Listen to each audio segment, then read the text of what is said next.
కడప జిల్లా Proddatur municipal council సమావేశంలో TIDCO ఇళ్లపై YCP TDP కౌన్సిలర్ల మధ్య స్వల్ప ఉద్రిక్తత వాతావరణం చోటు చేసుకుంది.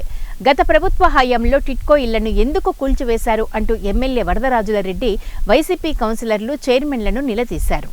జగనన్న హయాంలో 24,000 ఇళ్లు కట్టించామని వైసీపీ కౌన్సిలర్లు ప్రకటించగా ఎక్కడ కట్టించారు అంటూ టీడీపీ కౌన్సిలర్లు వాగ్వివాదానికి దిగారు. దీంతో మున్సిపల్ కౌన్సిల్ సమావేశం రసాభాసగా మారింది. అనంతరం వైసీపీ చైర్మన్లు కౌన్సిలర్లు సమావేశాన్ని బాయ్కాట్ చేశారు. పోలీసులు జోక్యం చేసుకుని ఇరు వర్గాలను సర్ది చేశారు.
కూర్చోండి